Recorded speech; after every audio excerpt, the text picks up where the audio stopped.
my pleasure to introduce our main speaker for tonight, Judy L from Boulder. Welcome, Judy. Hi,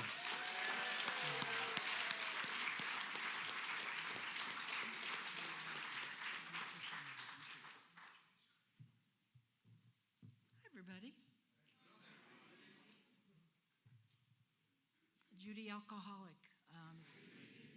It's a pleasure to be here. It's a big pleasure to be here.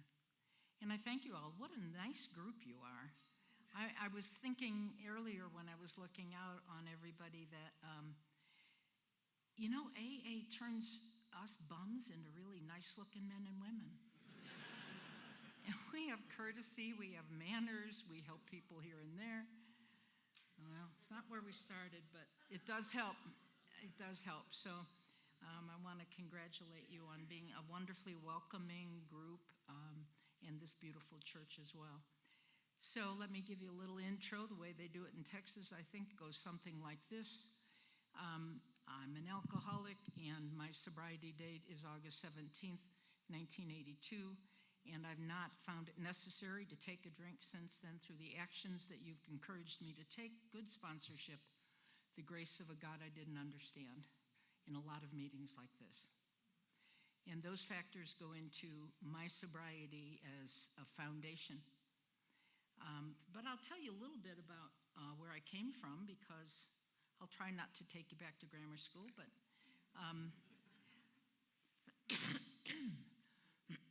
you'll have to excuse me. I have a little throat thing.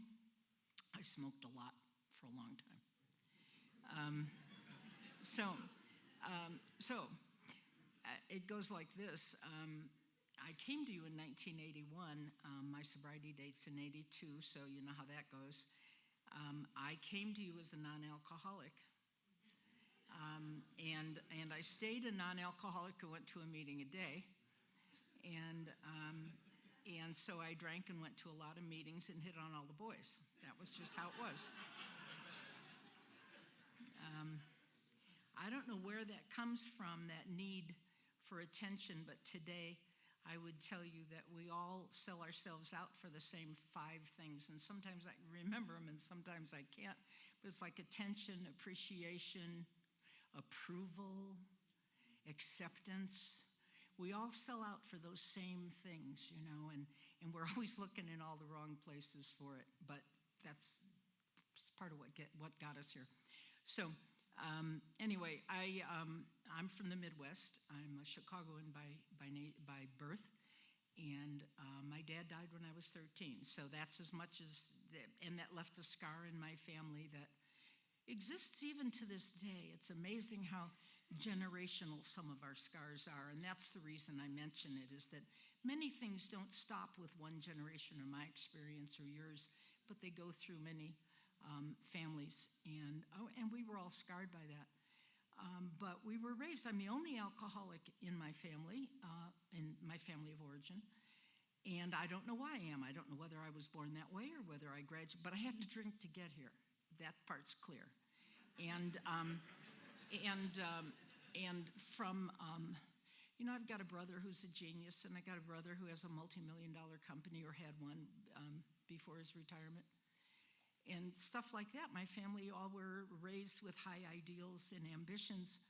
And when my mother remarried, so I come from an Italian Catholic background, went to parochial school all the way through college. And my dad died. And my mother is an Irish Methodist. My stepfather was a Jew, a Russian Jew.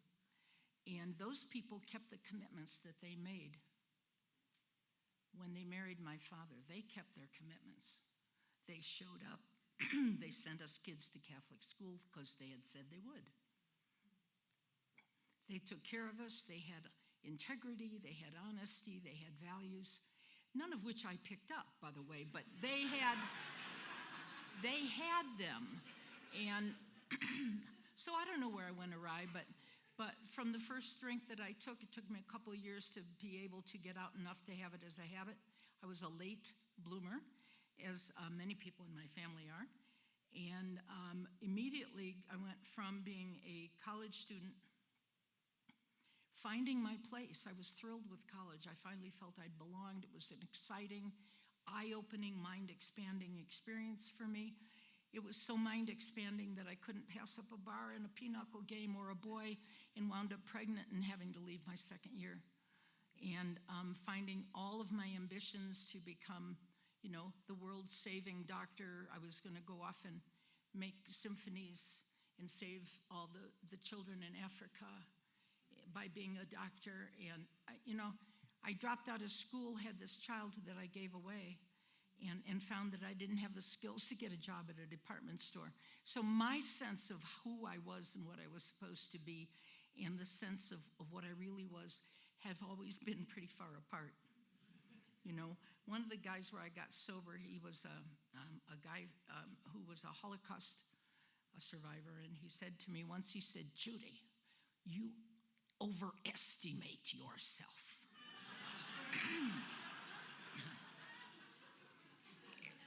So he was so right. Anyway, so I drank, and I got married to the first man that ran across my path. I was just getting up. It was 3 a.m, or I was just coming in. It was 3 a.m, and he was just getting up, and it looked like a perfect marriage made in heaven. We were married a few months later, with nothing whatsoever in common. We were divorced 10 years later with 4 kids and a couple of miscarriages behind us.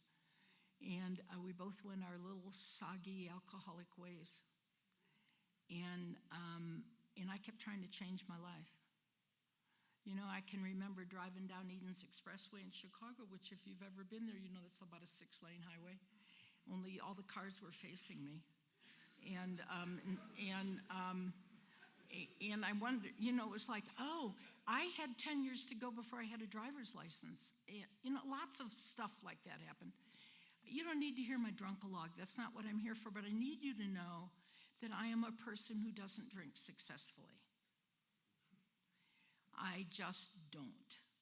I drop out of school. I do bad things. I have no morals, and I can't remember why I should have them. And I'm always somehow superior to everyone else at the same time.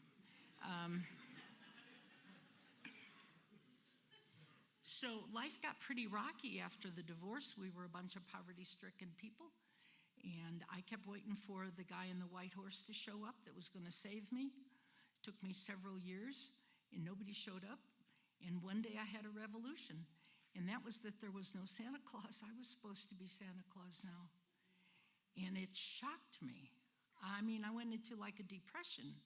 I realized occasionally you get an awakening, even as dense as I am, you get an awakening, and that awakening says, look what you never noticed, that kind of thing. And I had never noticed that I was really just sitting around waiting for somebody to come save me, because I was sure somebody was going to do that, and blaming all of you. And that was my thing. It wasn't my fault. What I've learned since is if it's never my fault, it's never my ability to fix it. As soon as I accept something is my fault, I can do something about it. But I didn't know that then. It was always your fault, and I couldn't do a thing about anything. And I have these kids and no income. There was no way that I could afford. I could barely work, and mostly I didn't.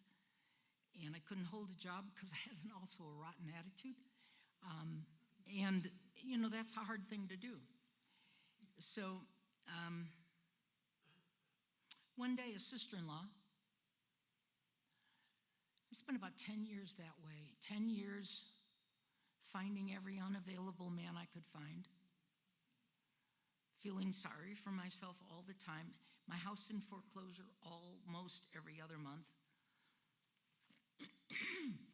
and feeling pitiful in general, wondering why a nice person like me could have these problems when everybody at the bar was so happy. Loud. I'm a bar drinker. I want loud music, men, and the whole thing. That was just the way it was, and a lot of booze. And I'm a good drinker. I drink a lot, and I used to say we picked a house so that it was only 6 blocks from the places I like to drink. And so I could roll home if I had to. And I was at my favorite place so much that I was going on their office picnics with them. You know, it was, and if I had any skills, they probably would have hired me. But anyway, so life isn't, I got here on a winning streak, right? So much freedom that I didn't have to go to work. I didn't have to, so much freedom that I didn't have to pay any bills. So much freedom that I didn't have to tend those children, and so much freedom that I didn't have to be married and make breakfast. It was all in there, and every bit of it was Judy's freedom and Judy's anger at the rest of the world. I was even mad at the Russian president, as I remember. I mean, everybody got their share, you know. And a sister-in-law invited me to a meeting, and I went. And she said, she doesn't need to be here. She's driving me. And I said, I'll drive her. And I came, and she let me come to several meetings, never suggesting that I should be there. And you guys kept saying, keep coming back. And I kept coming back. And so she went on to do her own stuff. She fixed her car, and I stayed. And I stayed with you, and I listened, and I watched, and I judged, and I weighed, and I thought about everything you said, and I did that for over a year. And never said more than I'm Judy and I'll pass. I was out at the Edit Club in Lakewood, and they tolerated me because they had an open meeting. And one day, some of you might know Bobo, but one day Bobo and a friend came, and I think they were doing a little missionary out at Edit, and Bob's kind of a stern character. And he said, I'm sitting there with my usual, happy to be here, and happy to be here because I didn't have to do anything, drink coffee, flirt, come in my high heels, click, click, click, click, click. And Bob looked around and he said, this is an open meeting of Alcoholics Anonymous, and you're welcome to be here. Whether you're an overeater or an anorexic or a gambler or a drug addict or whatever you are welcome to be here. But what we do here is we stop drinking. And if you're coming here and you're an alcoholic, that's what we do. We'll share our program with anyone, but what we do here is we identify with people who have the same experience we have. And I thought, he said, what we do is we stop drinking. And this is the truth. I know it sounds so stupid, but it's the truth. I was stunned. I didn't think anybody had ever told me you were stopping drinking. I'd been coming to a meeting a day for a year, and I never heard anybody say that. They read the 5th chapter, I never landed. It was a nice little group we had going on,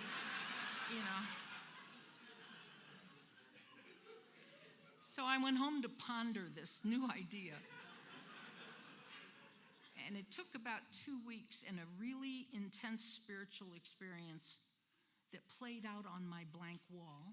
I tumbled out of the bed that was, how drunks are, the bed's on the floor, mattress, no box spring, no wheels, just right there.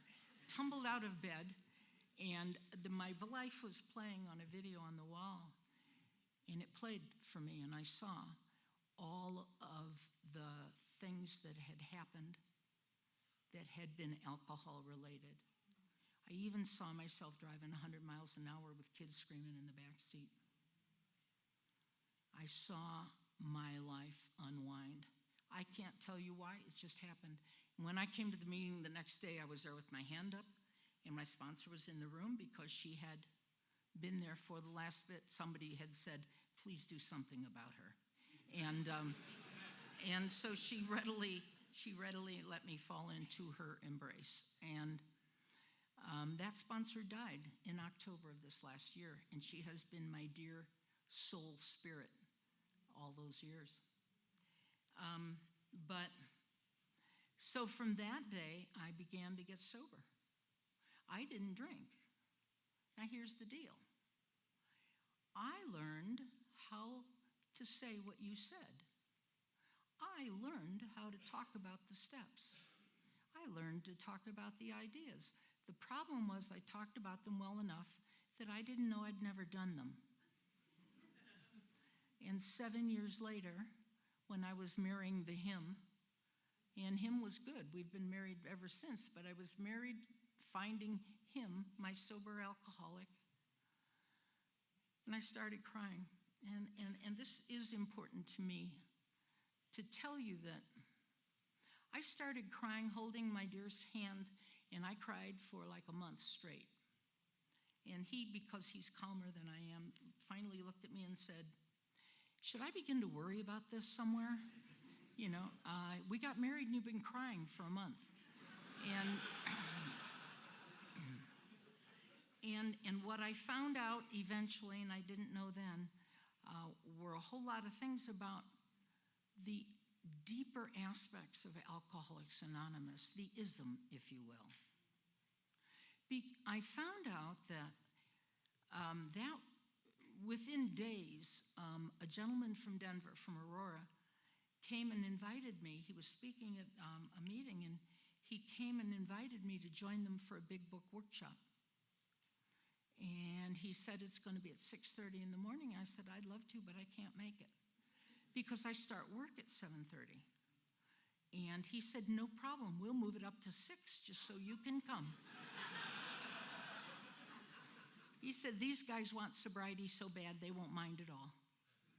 Wow. So about 15 of us got together for the next year, left my house at 5 in the morning to go down to Denver to do a big book study, taking it line by line, word by word, question by question, promise by promise. And the big book came alive, and at the end of that, I was 6 years sober, 7 years, something like that. And I have to tell you, I was finally a member of Alcoholics Anonymous. Until then, I don't know what I'd been, a voyeur probably. I didn't have, and what I didn't know until we had gone through the steps and we all did, men and women, we all did our 5 steps together, we did our inventories together. It was a very open, honest, intimate kind of group. And we all walked through this for about a year. And what I learned were some things that discussed why it was I was crying, among other things. But one of those was that I had never even begun to deal with the fear of what happens if you're going to be loving someone because the pain would be so great when they left. So I would be going in and going out the same door at the same time. I'd have to come across as nuts, you know. It was impossible for me to not want a relationship and to be so terrified of the pain that I knew that was coming. Because I'd never done a fear inventory. I'd never shared that with anybody. I'd lived my life with a secret, closed-up heart, and my little stingy heart had never opened up. And it's still a stingy heart sometimes, but Alcoholics Anonymous has changed that in many ways. So for that year, I got my intro to Alcoholics Anonymous, and I got to become a member.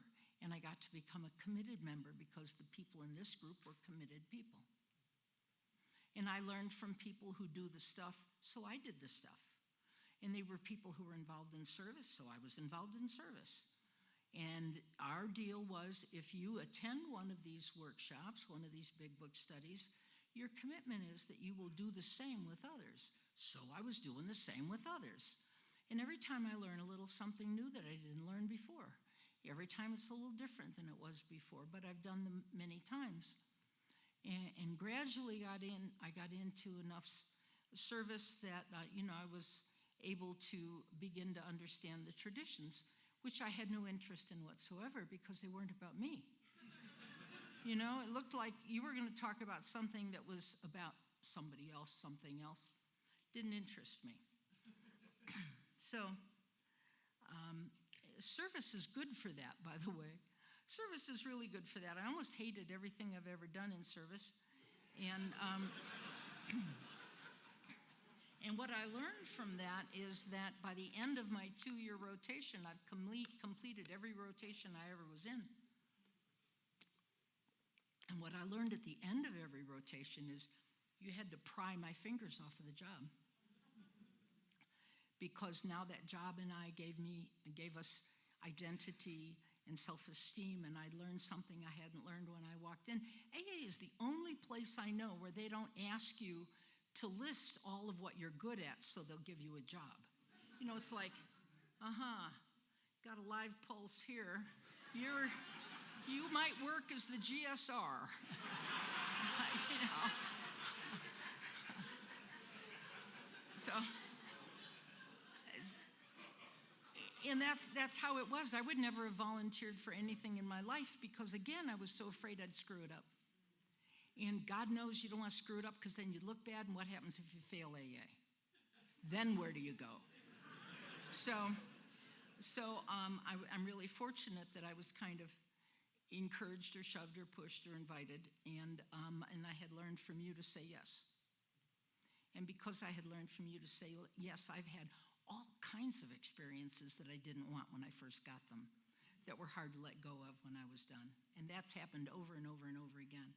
And as a result, I feel like I have a really big community, and that community goes across the country, in fact. It's really been a marvelous thing. And I recommend, it's always something I didn't want to have to learn. It's always been something that I felt like I was going to screw up. And what it left me with is a lifelong passion for the things that we do in Alcoholics Anonymous, stuff like corrections. I'm going to talk about that a little bit, but so let me tell you a little bit more about my story too, just because it would be nice to say I did my amends. We had such a beautiful, James did a great job of describing the fourth step. And it has been my coming to awakening in a way to take the sex inventory and make it a conduct inventory and find out what my conduct was. If I take the sex off of it completely, which was a big part of my life, but I had to do, not because it was sex. It turns out that was the least of it. It was about those 5 things I'm always looking for. It's about power, it's about guidance, it's about misunderstandings, looking and all. It's all kinds of things. But my conduct, I didn't know a lot of the stuff I was doing was not such good stuff. I thought it was virtuous of me.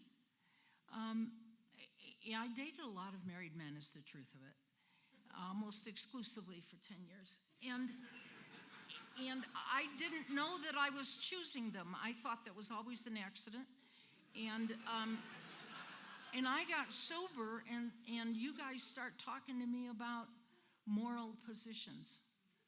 And I don't want to hear that, but the way it worked in my head, again, you already know I'm a little off base, but the way it worked in my head was, I'm not going to marry him.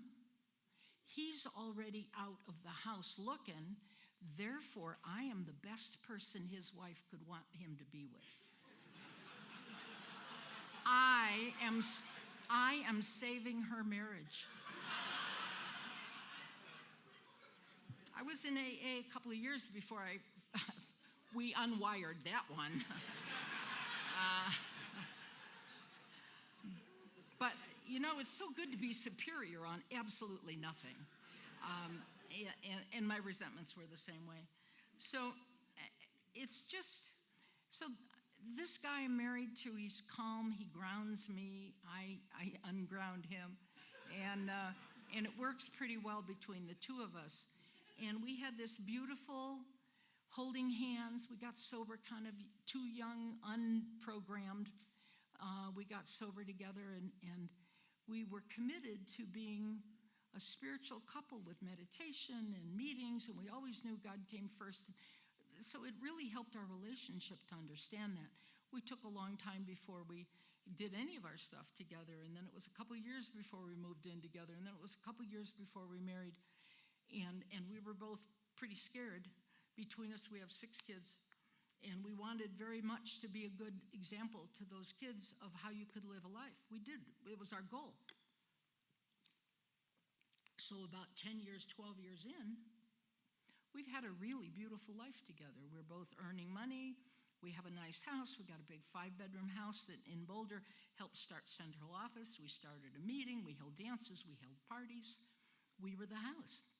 We were sponsoring like crazy. We even had a room we called, our safety room when a couple broke up in the middle of the night, and we always had a room, and they would come to the house. We were just embedded in Alcoholics Anonymous, and something went south. We were married about 12, 14 years, I don't remember, and something went south. And we began to not like each other. And we began to have more of a show of a marriage than a reality of a marriage, and we began to not talk to each other. And then we gradually began to despise each other. And we gradually weren't talking at all. And I'm waking up at night realizing that I have, begun to look to his face to see how I feel. Now, how does that shift happen? It's subtle, it's gradual, but it happened. And here we are in this marriage that means so much to me. We have a family. I'm an Italian family girl. I got relatives and cousins, and we're all loud and obnoxious, and I got the one man in my life I can't even talk with. And life isn't looking any that good, and we're both sober. Now, how do we do that in a community? We didn't say anything because you don't take your troubles to your meeting, right? You don't unsettle the meeting. But it was happening, and the two of us were having this difficult marriage, and I don't think either one of us liked the other one. My husband would put his arm around me when a sponsor was in the room, but otherwise not. And anyway, that's the truth of where we were at. And I'm waking up in the middle of the night. We had a little settee at the end of our bedroom, and I think there were people sitting on it, and they're having this conversation, and my head would be exploding, and they're having a conversation that's talking about, it's about time you woke up. We're talking about you and your marriage, and I'd wake up just crazy. And this lasted, and I'm taking my troubles to people out of town, not knowing how to fifth step it because it wasn't my fault.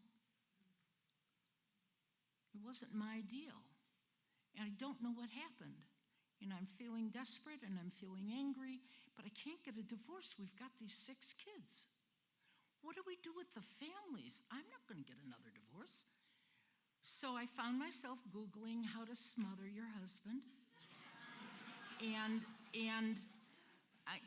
he's kind of a big guy, and it didn't work. And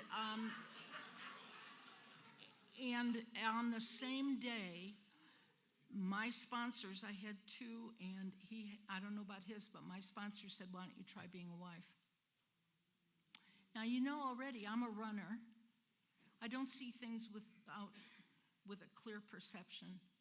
And I'm a runner. All I want to do is get the heck out of there. And they want me to be a wife. And I can't be a wife. I don't know what a wife's supposed to be. My dad was dead when I was paying attention to wife stuff. I don't even know what a wife's supposed to be, so I started looking at other people and trying to figure out, what does a wife do? What is a wife like? And I realized I'm just kind of missing a piece of information, and maybe that's always what happens with people. You'd think I'd have been paying attention. But I read a lot, and that's not how it works in books at all. And so anyway, we started down a little different path, and we started getting some counseling, and we found out that AA-trained people don't work well with the niceness of some counselors. They're like, we think you should talk to each other so nicely, and this. We're like, oh no, we're used to AA. It doesn't work that way. And so we tried some counseling, and that was a step in the right direction. It was a commitment. And we tried praying together, and we tried doing 10 steps together, and the thing that I latched onto that I had never done before was I started learning about traditions. That sounds like a funny way to look at a marriage, but I want to tell you, it had never occurred to me to consider my marriage as a thing of unity. the acts I was doing, I'm always, give me another one, next. And no, the first in our traditions talks about, how do I have unity in my work? How do I have unity in my home? How do I practice it? How do I try to achieve it? What decisions am I making that might either make unity or break unity? I'd never considered any of these kinds of questions ever. And I can take that. Do we bring God into this thing? And what's some of my business? We talked about the fourth tradition. What's some of my business and what isn't? And what brings business to us as a couple and us as a family differently than what's going on in my head? And then I get to the seventh tradition, and I find that it's today one of the really valuable ones for me, and that is, how is it that I pull my weight mentally, spiritually, financially, and physically, and emotionally? It says we pay our own way, but there's a lot of ways in the world to show up, because all of AA and all of life seems to be about relationships. The one thing we're always looking for, and alcoholics are people of separation. So our traditions came with me along the way to start saying, how am I doing with that? Am I pulling my own weight? Well, no, I'm waiting for him to take all the heavy load emotionally. I don't want to risk.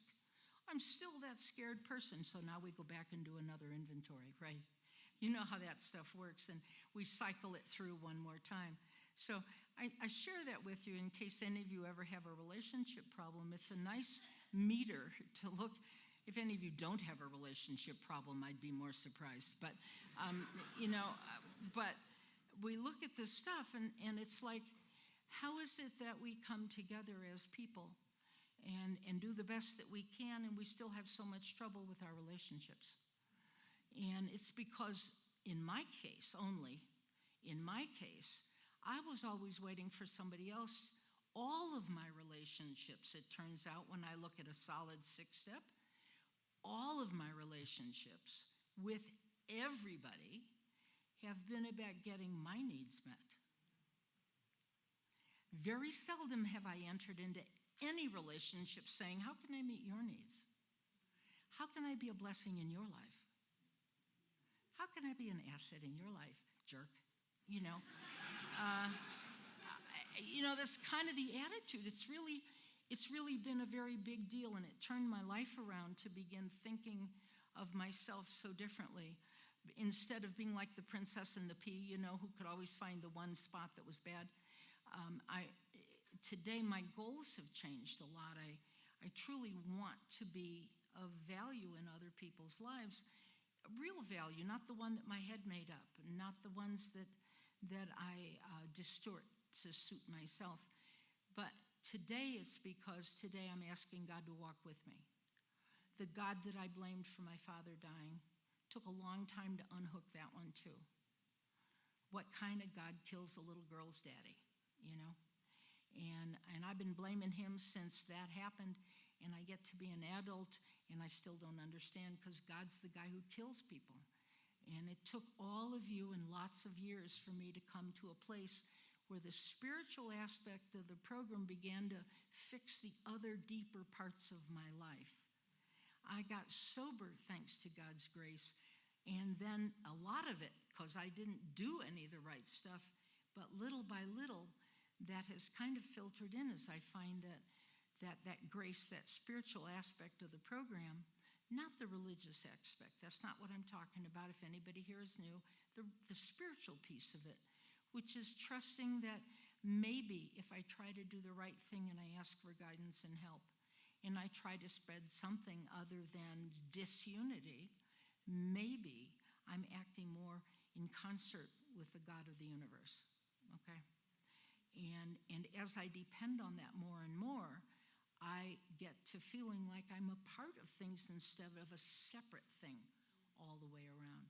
So anyway, that's kind of been some of my journey, and I tell you that because I have two real stories I'd like to share before I'm done, and one of them is that I think most of us do what we do trying with good intentions. And I think most of us don't have bad intentions.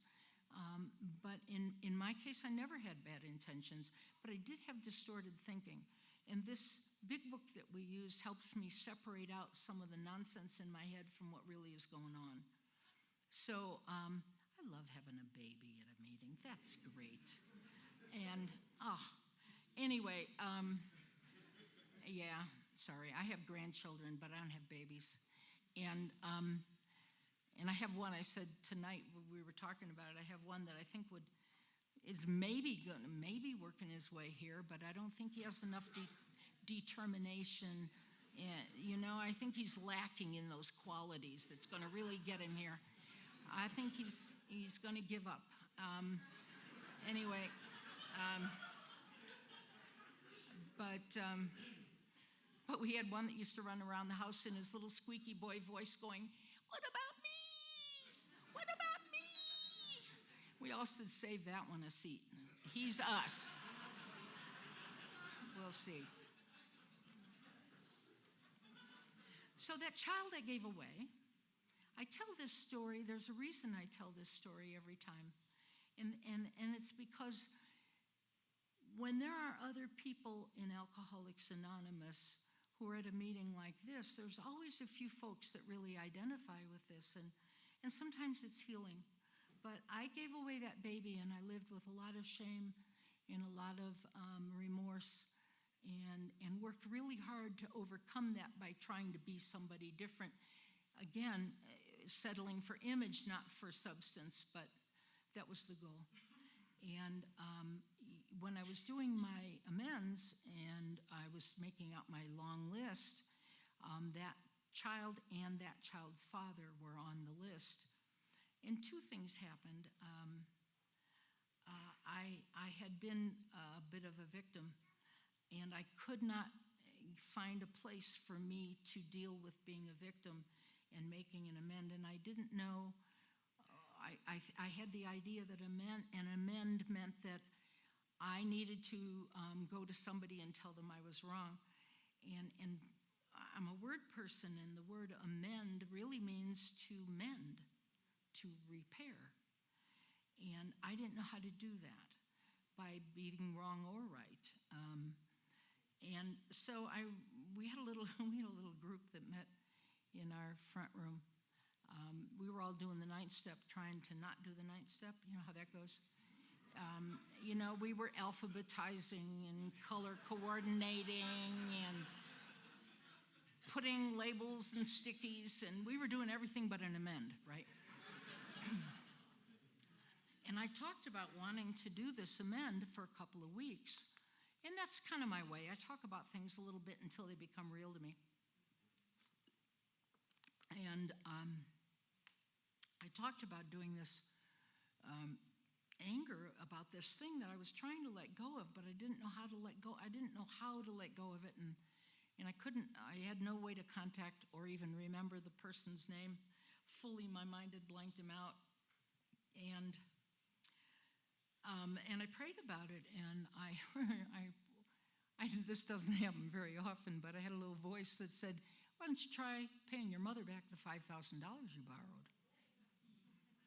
I went, "What $5,000? And like, who am I talking to anyway? And so I started thinking about this, and here was this victim-child relationship that was not appropriate or okay. But what I did with it was I went home and completely cut my mother out of my life. Now, my mother's a widow with 4 obstreperous kids to raise, scared to death. It's only been a couple of years, and I come in and shut her down completely. What does a mother want for her kids is what I started thinking. Oh, maybe the same thing I want for mine. I want love and reciprocity. I want them to grow up. I want them to be safe. I want them to be happy, all that kind of stuff. And what did I give her? I got my own phone, locked myself in my room, and stole everything in the house I could to sell stuff to give away to him. It was ugly. And I started thinking about this, and then I was overcome with remorse and guilt and sadness. And what it did to me was I got to sit down with my mother, who I had been angry at for 10 years or more, and make an amends with my mother that I didn't even know I owed. And from that moment to this, that has been clear with both my mother and that person. It was gone. I never carried, I don't know why that's what happens, but I am convinced that amends are like bringing in the power of the universe and waiting to see where it's going to take you. It's just this amazing ride somewhere else. And if you do it with your best intentions, I think we have guidance and we have a lot of a spiritual airplane to ride on. So there's that. The child, I thought, what about the child I gave away? I've heard lots of stories from people saying that they felt so bad that they were adopted, their mothers threw them away. And I think, oh, I don't want him to think that. I didn't throw him away. I was actually pretty careful as you can be. I found this lovely family who I thought was a great family. They owned a bar on State Street in Chicago, and they would be great providers. And anyway, I started looking for him, and it turned out that everything had not been as I thought. And I learned one more thing about myself, is that when I don't want to look at something, I close the door behind me and never look back. I didn't want to know that about me. It's done. Close the door. I have nothing more to do with it. And it turned out he wasn't adopted by the people that I had him adopted by. And it took some looking and it took some finding, and because we live in the world we live in, I was driving by his house not 6 months later in another part of the state, and I'd made some calls, and I didn't go in. I was sponsored better than that. But I did write a letter. And it's the stuff we do has to be run by sponsors, or we're going to make a mess of it.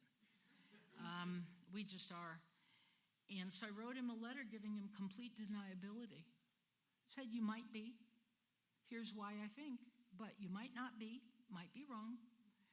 And 2 weeks later, he called me. And he said, well, I've been reading this letter, and I looked at all the baby pictures, and I looked at all my family stuff, and I don't know if it's true or not. I've never been told I was adopted. But I want you to know that even if I was, I'm not interested in meeting you. Now, I had been telling people at my meetings, because I live my life just pretty much out loud, I'd been telling people at all my meetings, this is what I did, I can't wait. I know God's got it, it's okay, God and I are good, God's with us. I'm okay, spiritually I'm all right no matter how this turns out. Well, that was another lie. Because the moment he called, I was devastated. It had never occurred to me that he would say no. I was all right, God had it, because I thought he was going to say yes, and that's what I thought God had. I didn't realize that when I said God's got it, it meant that something very different. And so when we hung up, it's been several years now, I've never heard from him. But when we hung up, I was, devastated and on the couch sobbing, and I got a call from a guy that was, he was sober longer than I was. He was sober, and he was a guy who had never had, his name was Bob anyway, he never had many sponsees, but he always was a light. You know how people are in your meetings, somebody's a light, and you always see them and you always hear them, and he was that for me. And he called and he said, I want you to know that if nobody's told you they love you today, I love you. And if nobody's told you that you have meaning and you affect the lives of others, I want you to know that it's true you do. I thought, okay, God, that's pretty funny. Good timing. And then he said, my wife Eileen has had a heart attack. At least we think it's a heart attack. We're at the hospital. She can't remember her own name, but she remembers yours. And she wants a hug. Would you be good enough to come over and see us?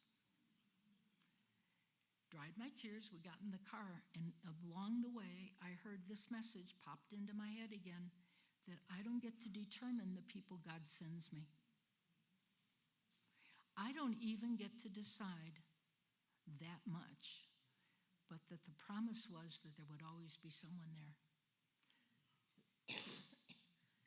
I will send you what you need, was what I heard. And that has been embedded in my experience, that I will have what I need, but maybe it isn't what Judy thinks she needs at any one given time. So it was a big, big deal, and it's something that really affected my life. And the last thing I want to explain, and I'm telling you these things because, I don't know, is there anybody here under a year? Ooh, God love you. Thank you. You hear a lot of stories about people making amends and they get the $1,000 in the mail the next day. My sponsor was one of those kinds. They offer them a job, they send them to school. That has never happened to me. And I tell these stories because they're real stories, so are the others. And I need you to know that no matter how it goes, you're okay. And that's really the message. However it goes, you're going to be okay. And that stuff is really going to happen, and you're not going to like it. And you're going to be okay. So part of that story is I worked at this one company. I worked in one place for 18 years. I was very proud of the fact that I had held a job for 18 years. It was the hardest thing I ever did, but I held a job for 18 years. And, you know, the job that you lose is the best job in the world ever, but the job you have may be the worst job ever. And it's the same job. So I lost my job. I was the union rep, and I had sued my company twice. And for some reason, my name floated to the surface when they were cutting back. And one more time. And what happened was this ego that we have rebuilds. And I don't mean ego like, boy, aren't you hot stuff. I mean the one that says, I'm somebody because here's my job. My job is my identity. A couple of us were talking about that before. My job is my identity. And I don't care whether you're flipping burgers or whether you're flipping accounts for AT&T. Your job becomes your identity in America. It's a very American thing. And so the day I lost my job, I went home, my husband, and I'm, like blanked out because who am I? Now, when I got that job, I said, I know that I'll have this job as long as God, I always say these wonderful things to myself, by the way. And I usually believe them until. Anyway, so I had said, this is God's job, and I'm going to do it to the best of my ability, and I'm going to be okay. And we hung in together for 18 years. And then when I lost my job, when I went home, I didn't know who I was. I felt like it. You go to a party and everybody says, "Hi, I'm so-and-so, and I'm a." And I thought, I don't have an I'm a. I don't know who I am without an I am a. And I felt just totally lost, rejected, abandoned, all those things that we feel around a job. Now I'm busier now than I ever was when I had that job, but that's another issue. I didn't know that day. And I walked in the door and my husband looked at me and he said, "Oh, who's your employer really?" Right out of the book. Who's your employer? Oh. So in the meantime, in the 10 years since, and it's been 10 years, I took a retirement before I was ready to retire. And I work part-time because that has worked out really well. I manage some property, and I've written 3 books. And now they're not published, but I've written 3 books in that time. And I'm not doing this as a sales pitch. That's why I have to tell you. I'm not trying to sell any books. But I'm really proud of the fact that I got something accomplished with those years that I had. And I've been a part of AA, and I've had the freedom to sponsor like a mad woman. And that's been fabulous for me as a human being. It really has been fabulous. But eventually, my husband lost his job, his big job, my big job. They weren't big. Mine wasn't big. His was bigger. And he lost his job, and one of their many spin out all the people. You know, we spit out all the employees every now and then. And in one of those, he lost his job. So we're both sitting there in this 5,000 square foot house. That's a wonderful sponsor house. We have 7 bedrooms. No kids want to live with us. And we don't want to live with sponsees. And it's an expensive house to maintain, and so we've got to move. And when we bought that house together, it was our romance house. We were 2 people going to live together. And we were so excited about it, and we lived there 30 years. And suddenly, we couldn't afford the house we were in, frankly. And we sold it. And I wandered around. I was mourning my house for 2 years. I didn't know how it was going to be because I had said this was God's house. Neither one of us should have been able to afford that house, but we did. We wanted a house big enough to house all the kids so they would feel welcome. And we had that house, and none of them wanted to be there. Not one of them, but they all moved back one by one. They all moved back. Anyway, but I'd already given that house to God when we moved in, knowing that it wasn't something that we should, by all rights, have been able to have. And we got it. You know, we're 2 drunks, for God's sake. They had that flyer said, I'm a circuit speaker. I'm not a circuit speaker. I'm a drunk. I'm an alcoholic in Alcoholics Anonymous who loves service work, who likes corrections work, who wants to find people that are homeless, who wants to welcome them into a home group. That's who I am. The rest of it is unimportant. But I didn't have my house.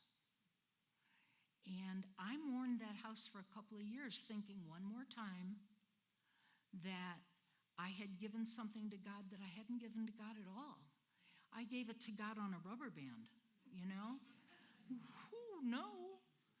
And so, of course, I blamed Lou, and because I wanted my house. And here we are. We're in a townhouse that works really well, and it's a lovely place. It isn't my house, and I'm not in Boulder. But we've been well taken care of. We have friends that come that we've met in AA, come and stay at our house from time to time. We have room for them, and at the moment we have one of my kids and his family are living downstairs because that's the American way right now. And those kids and I all have good relationships. So we have 10 grandchildren. Lou's children did not breed, mine did, and so they're all our grandchildren. But we have tried the best we can to be an example to those kids about what sobriety might look like in case one of them may need it. And we tell each of them that we're members of Alcoholics Anonymous. And we go out of our way as our amends to their parents and to them. Our way has been to provide a home that is supportive, that isn't irrational, that's steady, you know, because inconsistency was the way I lived. This is the way we try to be consistent. Every time they're there, they're safe, they're protected, they can share what they need to say, and we try to create a whole different atmosphere as part of our amends, because amends don't happen because I say, gee, I'm sorry, shake your hand, I love you lots, goodbye. That isn't how it's ever worked for us. Our amends seem to take a long time with families. We show up differently. We keep our word. We do what we say we'll do. That's the AA way. AA grew because of the many, I was interested listening to James' story. AA grew and had credibility because of the families that were reunited. Well, with us, sometimes it's 35 years, but it happens. And it happens because we come to people with a healing heart and a desire to make things right, and that allows for things to be different. I don't think our way of life is easy. But I think when I look back, and I'm 41 years sober, and I look back and I tell you I've had some really bad years, and I've had some really good years, and the ages don't matter. I still have to do my inventory. I have to do my nightly review. I have to do my prayers, my meditation, my home group. and I do the things that I do on a regular basis. And because of that, what I've gotten back, and this is for you new people who don't believe 41 years is anything you ever wanted to live to be, I want to say that what happens is you will have what you need, because that's the promise. We will have what we need, even when we don't think it's what we wanted. And there's strength in that. No matter what your background, no matter where you come from, AA takes us as we are when we get here. You don't have to be one bit better than the day you walked in, the day you walk in. But we will accept you and watch and see what God can do with another drunk. It's a beautiful story. We're living this beautiful story. They always say in the government that we don't have, that we're not, evidence-based. That's the mark. You have to be evidence-based. And since we don't keep lists, and since we're anonymous, thank God, keep those traditions, kids. Because we are not evidence-based, they don't use us as much for statistics. But I would say, look at this room. Is this not evidence? Is this not as much evidence-based as you'll ever see? A bunch of people looking clean, healthy, happy, and willing to drop their phone. People willing to do the right thing under difficult circumstances, willing to go out of their way to help another and try to learn how to live one day at a time. I think that's evidence-based enough for me. I thank you for letting me share.